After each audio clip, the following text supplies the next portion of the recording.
Hello hello hello. आप सभी लोगों को बहुत बहुत स्वागत है हमारे unique biology classes bye Amba ma'am. तो आप सभी लोग आज मेरा फर्स्ट वीडियो देखेगा यह मेरे यूट्यूब चैनल के माध्यम से। आप लोग मुझे बहुत सारी जगह देखे होंगे पटना में पढ़ाते हुए ऑफलाइन में। तो चलिए, मैं तो इंग्लिश मीडियम पढ़ाती थी लेकिन कुछ जगह हिंदी मीडियम भी पढ़ाती थी, एनसीईआरटी। आप लोगों को जो बुक एनसीईआरटी फॉलो कर रहे हैं आप लोग बायोलॉजी का, तो उस बुक में क्या इम्पोर्टेंट है, क्या डायग्राम, क्या उसका ऑब्जेक्टिव क्वेश्चन, क्या उससे सब्जेक्टिव बनने वाले हैं, सारा चीज आपको बताया जाएगा। तो सारा चीज जो है आपको यूट्यूब पे फ्री रहेगा मेरे चैनल के माध्यम से। Unique biology classes Amba ma'am, यानी Amba ma'am biology classes search करिएगा, वहाँ पे आपको देखने को मिलेगा। तो आज हम लोग एक छोटा सा वीडियो देखिए, आप लोग देखेंगे मेरे साथ। और उसमें देखिए कि जो चैप्टर फर्स्ट है पुष्पी पादपों में लैंगिक जनन, ये सीरीज जो है हिंदी मीडियम के लिए है, हिंदी माध्यम वाले स्टूडेंट देख सकते हैं। इंग्लिश माध्यम वाले के लिए मैं अलग से लेके आऊंगी, हिंदी माध्यम वाले मेरे साथ देख सकते हैं। तो चलिए टाइम को न व्यतीत करते हुए क्लास स्टार्ट किया जाए। तो सबसे पहले हम लोग देखेंगे जो चैप्टर है हमारा पुष्पी पादपों में लैंगिक जनन। चैप्टर है आपका पुष्पी पादपों में लैंगिक जनन।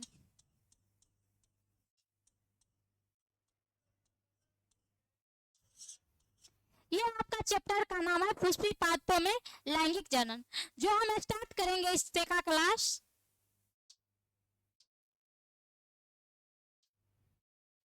तो फर्स्ट टॉपिक आपका पुष्प का आएगा। क्या आएगा? पुष्प का।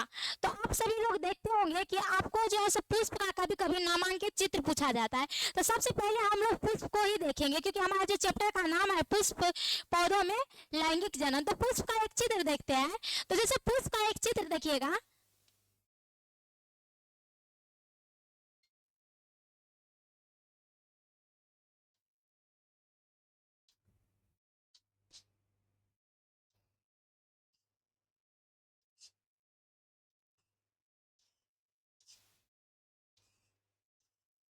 आप मेरे साथ पुष्प का चित्र देख सकते हैं, इसमें बना सकते हैं।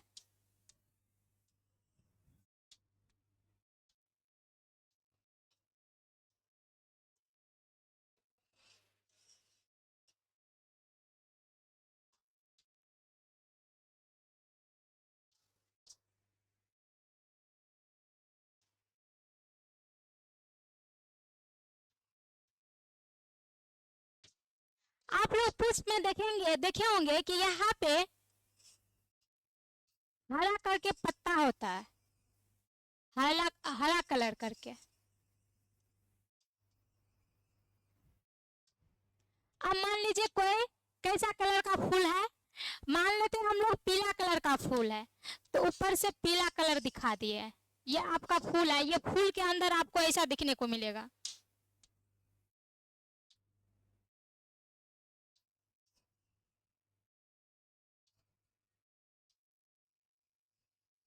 आपको एक गाढ़ा कलर का फूल दिखेगा, कलरफुल फूल दिखेगा।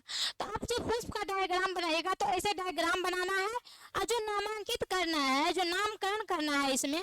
तो सबसे पहले हम लोग जो नामकरण करते हैं तो इसके बारे में लिखते हैं कि इसको बोलते हैं हम लोग बाय दल पुंज। क्या बोलते हैं? बाय दल पुंज। ठीक। तो जब देखे होंगे कि पुष्प जो देखते हैं हम लोग, पुष्प में जो हरा पत्ता होता है, जो पुष्प को तोड़ते हैं और पुष्प में जो हरा पत्ता होता है, तो उस पुष्प के हरे पत्ते को कहा जाता है बायदल पुंज। इंग्लिश में बात करें तो काइलिक्स। ठीक। ये जो है सो आप पुष्प में देखिएगा जो हरा मतलब कलरफुल पार्ट होता है, जो पीला लाल कलर का जो फूल देखते हैं आप, तो उसको कहते हैं दल पुंज। तो उसको नाम लिखेंगे दल पुंज। इसको आप बोलिएगा दल पुंज, यानी इंग्लिश में बोले तो कोरोला। इसको बोलते हैं क्या? कैलिक्स। अब देखिए जो पुष्प में जो नर वाला भाग होता है उसको बोला जाता है पुमंग। अब पुमंग यानी पुष्प के नर वाला भाग हो गया, मेल वाला भाग। पुमंग में जो है पुष्प का तो नर वाला भाग हो गया। ये पुमंग क्या होता है? तो ये पुंकेसर के गुच्छे होते हैं, इसको आप देख रहे हैं, इसको बोलते हैं पुंकेसर।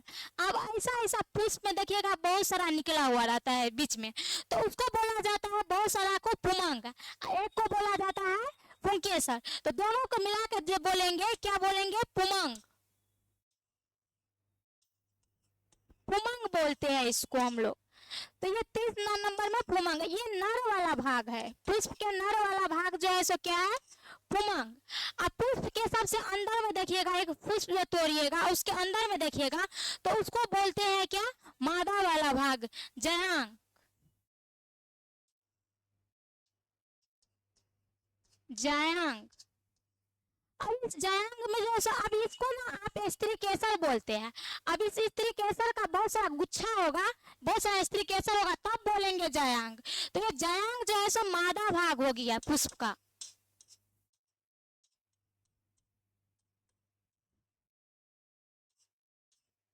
अब आप लोग जो इंग्लिश में देखे सुने होंगे तो एंड्रोसियम, इसी का नाम पुमंग को ही इंग्लिश में एंड्रोसियम बोला जाता है, इसी को जो है सो गैनोसियम बोला जाता है। तो आपको जो पुष्प के नामांकित चित्र बोले तो ये पुष्प का चित्र, नामांकित चित्र ऐसे बनाना है। क्लास 12 के बोर्ड में अगर पुष्प का नामांकित चित्र आपसे पूछा जाता है बायोलॉजी में तो आपको ऐसे बनाना है। अब हम जितने जैसे हम लोग जैसे जैसे इस चैप्टर में पढ़ते हैं पुष्पी पादपों में लैंगिक जनन, तो इस चैप्टर में हम देखते जाते हैं पुष्प के जो है दो भाग आप देखेंगे। ये पुष्प को तोड़ते हैं तो हरे पत्ता होता है, इसको बाह्यदल पुंज कहते हैं, इंग्लिश में बोलते हैं काइलिक्स। तो उस हरी पत्ती को सहायक अंग बोला जाता है पुष्प का। और पुष्प में जो रंग बिरंग का पार्ट होता है, जैसे लाल कलर का पुष्प होगा, पीला कलर का होगा, तो उसको बोला जाता है दल पुंज, यानी उसी को बोला जाता है इंग्लिश में कोरोला। ठीक, तो ये दोनों जो है सो बाह्यदलपुंज और दलपुंज, ये पुष्प के अंग हो गए। कौन सा अंग? सहायक अंग। जो पुष्प के जो आवश्यक अंग होंगे दो होंगे, एक तो जयांग होंगे, एक पुमंग होंगे। जयांग कौन सा? पुष्प के मादा वाला भाग, और जो पुमंग होगा वो कौन? नर वाला भाग। तो लिखेंगे हम लोग, इसमें लिखना जो अगर स्टार्ट करेंगे तो लिखेंगे पुष्प के अंग। अगर लिखना स्टार्ट करते हैं तो लिखेंगे पुष्प के अंग। पुष्प के जैसे अंग लिखते हैं तभी क्वेश्चन आता है। पुष्प के एक तो सहायक अंग होता है, एक आवश्यक अंग।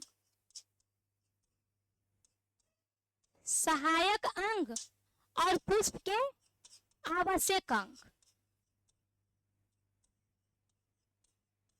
तो आपसे पूछा जाएगा पुष्प के सहायक अंग कौन सा है, तो नाम दो चीज हम लोग याद रखेंगे, एक तो बाह्यदलपुंज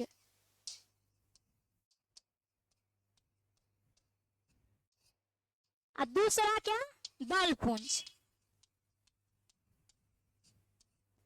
अब पुष्प के आवश्यक अंग पूछा जाएगा तो हम दो चीज याद रखेंगे, एक तो पुमंग यानी पुष्प का नर वाला भाग, एक बोलेंगे जयांग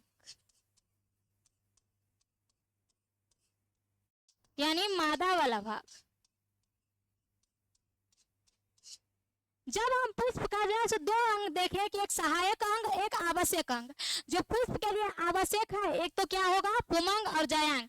जो पुष्प के अंदर जो कली खिलते हैं वो देखे होंगे, तो उसी को बोला जाता है, जो सबसे अंदर होगा उसको बोला जाता है मादा वाला भाग, जयांग। और साइड साइड रहता है ऐसे करके डंडा जैसे निकला रहेगा, ऊपर में देखिएगा गोल गोल, तो उसको बोला जाता है पुमंग। तो ये आवश्यक अंग हो गया पुष्प का। और पुष्प के जो साइड में रहता है तो पुष्प को सहायता करता है, तो इसीलिए पुष्प का दो सहायक अंग होता है, एक बाह्यदलपुंज एक दलपुंज। तो फिर आप देखना चाहिएगा कि ठीक है हम इतना तो समझ गए बाह्यदलपुंज दलपुंज। मेरा ये कंसेप्ट क्लियर हुआ कि हरे जो पत्ते होते हैं उसको बाह्यदलपुंज बोलेंगे, और जो रंग बिरंग के होते हैं पुष्प में उसको दलपुंज बोलेंगे। फिर मानिए पुमंग किसको कहेंगे और जयांग किसको कहेंगे। तो हम लोग अभी देखे कि जो पुष्प का आप चित्र देख रहे थे, तो ये हरे पत्ते को बाह्यदलपुंज, ये रंग बिरंग को दलपुंज। तो इस वाला भाग को हम निकाल के पढ़ना पड़ेगा हमको। तो पुष्प के नर वाला भाग एक टॉपिक है पुंकेसर, तो हम इसको निकाल के पढ़ते हैं, एक टॉपिक लिखेंगे पुंकेसर। पुंकेसर ये टॉपिक है हमारे चैप्टर में, यहाँ से क्वेश्चन बनता है। तो ये पुंकेसर क्या है? पुंकेसर के अगर गुच्छे होंगे तब उसको बोला जाएगा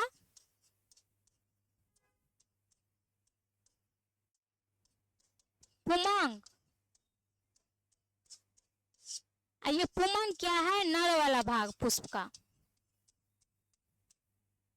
तो जैसे ही आपसे पुंकेसर बोला जाता है तो आप दो पुंकेसर का सबसे पहले चित्र लेते हैं। अब पुंकेसर में दो चीज आता है, पुंकेसर का दो पार्ट। जैसे ये पुंकेसर का अगर आप चित्र लिए तो इसमें दो चीज देखते हैं। ये वाला डंडा वाला पार्ट, डंठल को जैसे पुष्प में जो बीच साइड से निकालिएगा डंठल वाला पार्ट, तो उसको बोलते हैं तंतु। इस वाला पार्ट को बोलते हैं परागकोश।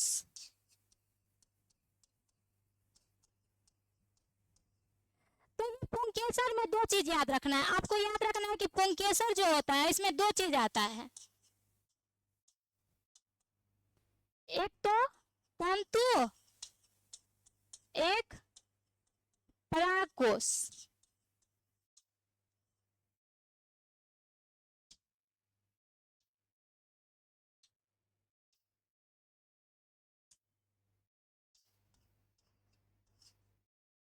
ठीक, लेकिन क्वेश्चन जो बनता है आपको ये परागकोश का, क्योंकि आपको पढ़ना यही रहता है मेन।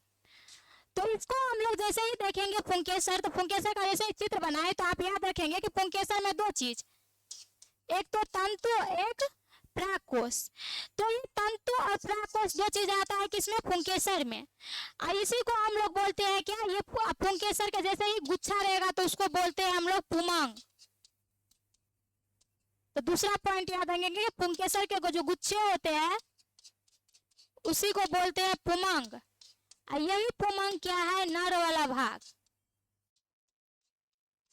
तो पहले हम जैसे इस पुंकेसर को कंसेप्ट क्लियर किए क्या होता है, तब एक हमारा टॉपिक बनेगा। ठीक, तो अब हम लोग, ये मेरा छोटा सा रहा, अब हम लोग इसको नेक्स्ट क्लास में कंटिन्यू करेंगे। एक छोटा सा वीडियो जिसके माध्यम से आप लोग देख सकते हैं। आप लोगों को अच्छा लगता है तो फिर आप लोग मेरे क्लास को शेयर कीजिए मेरे चैनल अंबा मैम बायोलॉजी के। तब मैं 12th का क्रैश कोर्स लेके अपने चैनल के माध्यम से लेके आऊंगी, जिसमें आपको 12 क्लास में बायोलॉजी, आपको 12 चैप्टर है तो 12 चैप्टर आपको कराने का कोशिश करूंगी। तब तक के लिए थैंक यू, जय हिंद।